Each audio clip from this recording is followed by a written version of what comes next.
Hello, I'm Aaron from Floor is Lava Productions and this is Better Mixes. So today I want to talk about getting paid for your work. Obviously on the last episode we looked at being confident, which is good because if you're confident you're more likely to get paid.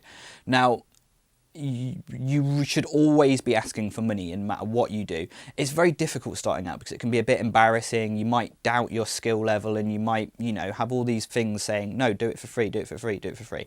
But there's two reasons that I want to explain to you why you should always be asking for money. One of them is a personal story which has put me back in my career, and I made a huge mistake, a huge error, and actually it was more damaging for my career than it was if I'd have asked for money. So you need to make a living. If you're doing this full time, you obviously need to make a living. You have bills to pay, you've got a studio to maintain, things are, a lot of software licensing now you pay monthly for, so you need to be making your bottom line so you're at least running your company at, in the black. If this is just a part-time thing, then extra income means you can move towards doing it full-time if that's what you want to do. So that's the first reason. The second one is because not asking for money can damage your credibility. Now, I made this mistake a few years ago. For anyone that doesn't know, I'm passionate about audio production and video games. Video games are a huge part of my life. Ever since I was 4 years old, I've been playing video games. Absolutely love it. And I actually got the opportunity to work for a broadcast company that broadcasts live esports. And it was great. Live broadcast audio, it was my two passions. I was mixing audio, creating content, and also obviously getting to watch the best players in the world play, and I got to travel around and it was really cool. And then a very good friend of mine suggested that there was an indie game company that he knew. He works in marketing, and he said that they're looking for audio. And I thought, this is fantastic. This is a whole new, not only is it a whole new avenue of income, it's also, making audio for a video game. That's really, really cool. So I emailed them and said, hey, I'm Aaron, showed them some work and said, I will record any Foley you want. I'll do any voiceover, ADR, that sort of thing, compose you some music, whatever you want. I will do for free for you.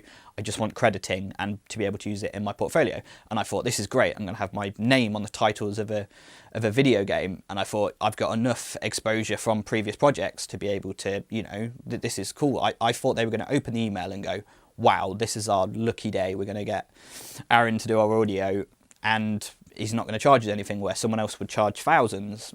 But it wasn't until I didn't hear anything for about a week or two that I thought, oh, okay. So I followed it up with just another one. I always follow up emails 2 weeks after, a month after, just making sure that, have you got my last email? Sorry if not. Sorry to hassle you. And another 2 weeks went by, nothing.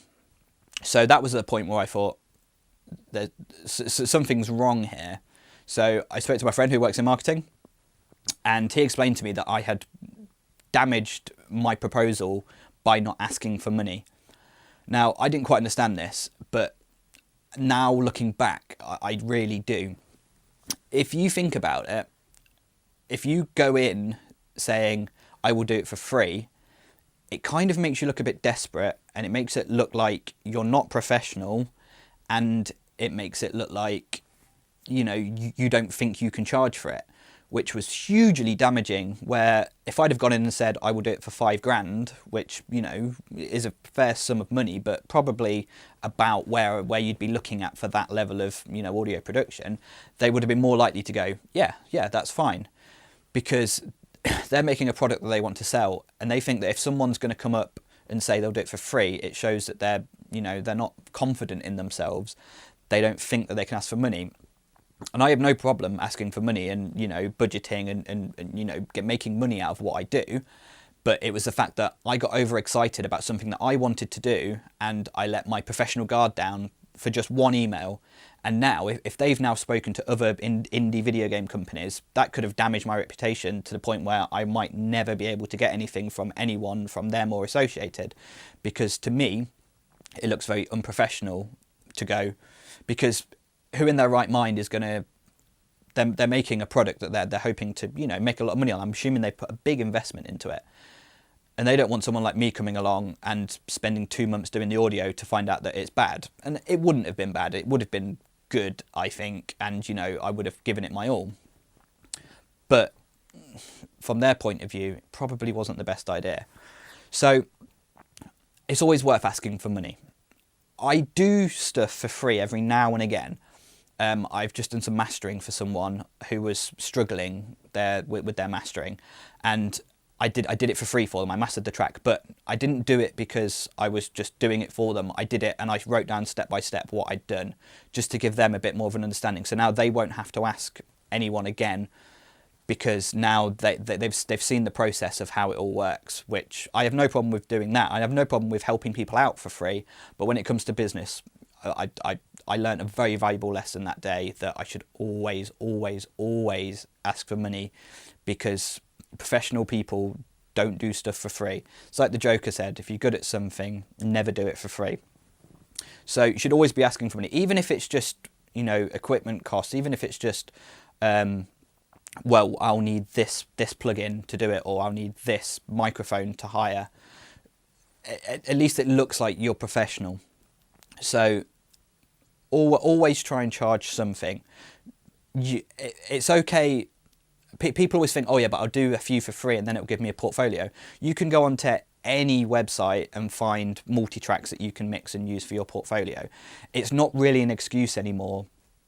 The hangover from it is that before we all shared multi-tracks, and before everything was digital and in Dropbox and, you know, that sort of thing, it was hard to get good quality multi-tracks. So you had to do stuff for free to be able to build your portfolio.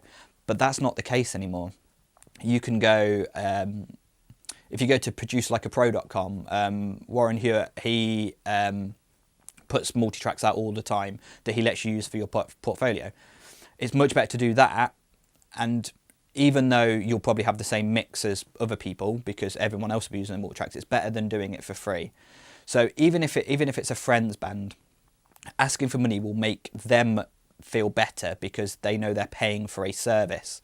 They know that you're going to put more work into it because you're asking for money. You're not going to let it sit on the shelf for 6 months because you're just getting round to it. If money is changing hands and there's a contract, you both have to stick to, you know, the terms of that contract. So always ask for money, even if it's a small amount and it's just enough to get you a new bit of gear.